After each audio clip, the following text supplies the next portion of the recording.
नमस्कार बच्चों, कक्षा 9वीं हिंदी कोर्स से बच्चों आज हम कृतिका भाग 1 का पाठ पढ़ेंगे। पाठ नंबर 2। पाठ का नाम है मेरे संग की औरतें। जो मेरे संग की औरतें जो पाठ है मृदुला गर्ग ने लिखा है। अब देखिए मृदुला इसको पाठ के मुख्य बिंदु पढ़ते हैं। अब पाठ के मुख्य बिंदु क्या है?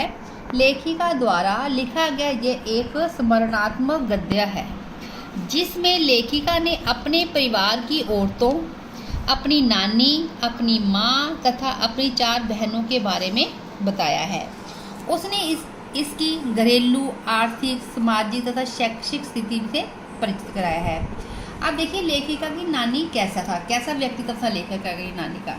लेखिका की नानी का व्यक्तित्व लेखिका अपनी नानी के बारे में बताती हुई कहती है कि वह अपनी नानी को देख नहीं सकी क्योंकि उनकी मृत्यु हो गई थी जब लेखिका की उनकी माँ की शादी हुई थी। ठीक है ना। उसकी परंपराओं से को मानने वाली थी और अनपढ़ थी तथा पर्दा करने वाली महिला थी। उसके पति शादी के तुरंत बाद घर पर से छोड़कर बैरिस्ट्री पढ़ने विलायत चले गए थे। जब वह कैम्ब्रिज विश्वविद्यालय से वकालत की डिग्री लेकर वापस आए तो उनके आचार विचार में अंग्रेजियत साफ झलकती थी, किंतु नानी ने पति के रहन सहन को अपने जीवन पर कोई प्रभाव नहीं पड़ने दिया। उन्होंने अपने पति के सामने अपनी किसी इच्छा, आकांक्षा अथवा पसंद नापसंद को व्यक्त नहीं किया। ना ही उन्होंने अपने पति की निजी जीवन में कोई दखल दिया। वे अपने तरीके से अपनी जिंदगी जीती रही और दूसरों की तरह जीवन नहीं जिया। अपनी मृत्यु निकट जानकर उन्होंने अपने पति के स्वतंत्रता सेनानी मित्र प्यारेलाल शर्मा को बुलाकर कहा कि उनकी बेटी की रिश्ता अपने जैसे किसी स्वतंत्रता सेनानी से के परिवार में करा दे। उनकी इच्छा के अनुसार लेखिका की मां का विवाह आज़ादी के आंदोलन में भाग लेने वाले एक होनहार लड़के से हो गया। इस कारण उन्हें सादा जीवन जीना पड़ा। अब देखिए लेखिका की माँ की क्या विशेषताएं थी। लेखिका की माँ कमज़ोर शरीर की थी।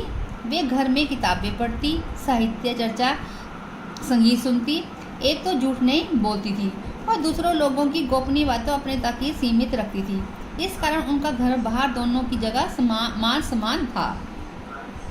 अब देखिए लेखिका की दादी के घर का वातावरण कैसा था।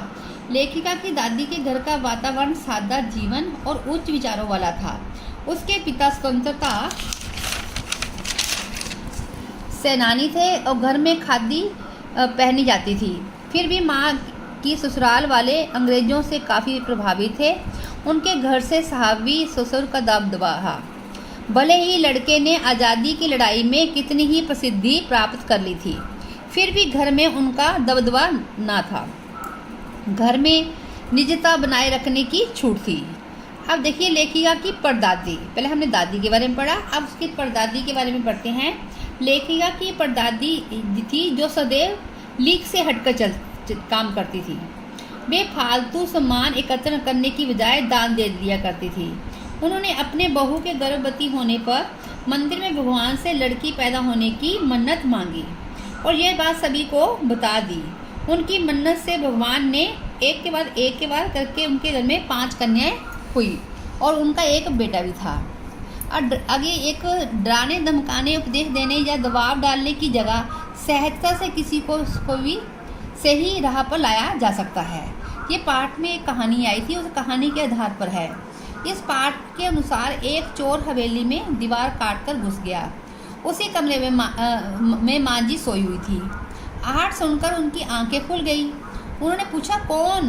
जवाब मिला चोर। मांझी ने कहा उसे पानी लाने का आदेश दिया।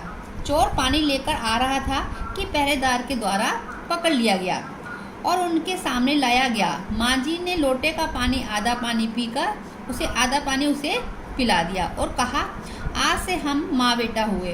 अब तू चाहे चोरी कर या खेती कर। चोर ने चोरी करना छोड़ दिया और खेती काम करना शुरू कर दिया और आजीवन चोरी नहीं करी। अब देखिए शिक्षा बच्चों का जन्मसिद्ध अधिकार है। लेखिका के प्रयास बताइए क्या क्या किए थे उन्होंने। लेखिका ने शिक्षा बच्चों का जन्मसिद्ध अधिकार है, ये बात लेखिका को अपने पारिवारिक वातावरण से पता चल चुकी थी। उसकी पांचों बहनों ने अपनी इच्छा अनुसार पढ़ाई की कि बच्चों की शिक्षा के लिए उसने निम्नलिखित प्रयास किए। नंबर 1, शादी के बाद लेखिका की कर्नाटका के एक बगानकोट में रहना पड़ा। वहाँ उसके बच्चों की शिक्षा हेतु उच्च प्रबंध न था। उसने वहाँ के कैथोलिक विश्व के पास गई और प्राइमरी स्कूल खोलने का अनुरोध किया।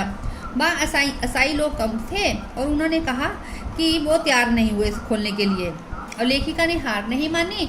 लेखिका फिर क्या है, कर्नाटक के जो बगानकोट के ही स्थानीय तथा समृद्ध लोगों की मदद से उसने एक प्राइमरी स्कूल खोल लिया, जिसमें अंग्रेजी, हिंदी, कन्नड़ 3 भाषाएं पढ़ाई जाती थी। लेखिका ने उसे सरकार से मान्यता दिलाई, जिससे स्थानीय बच्चों को शिक्षा के लिए दूर ना जाना पड़े। अब बताइए लेखिका के कितने जो भाई बहन है। लेखिका ने अपने भाई बहनों के बारे में बताया है। लेखिका के 5 बहनें और 1 भाई है। सबसे बड़ी बहन मंजुल भक्त थी। वह मंजुल भक्त के नाम से लेखन कार्य करती थी। दूसरी बहन उमा, यानी कि उमा मृदुला गर्ग के नाम से लिखती थी। तीसरा है लेखिका की छोटी बहन गौरी, और बाहर का नाम उसका चित्रा था। उन्हें लिखने के बजाय पढ़ना पसंद था। रेनू और अचला अंग्रेजी में लिखती थी। रेनू का स्वभाव तो अलग था। वह गाड़ी में बैठने को सामंतशाही का प्रतीक मानती थी। उसे सच बोलने की आदत थी। वह चुनौती को स्वीकार करती थी। उसे परीक्षा देने से परहेज था, किंतु पिता के आदेश पर उसने BA की परीक्षा दी। चित्रा अपना निर्णय स्वयं लेती थी। लेखिका के 1 भाई राजीव थे, वो हिंदी में लिखते थे। अचला ने अर्थशास्त्र में पत्रकारिता की पढ़ाई की थी। धन्यवाद।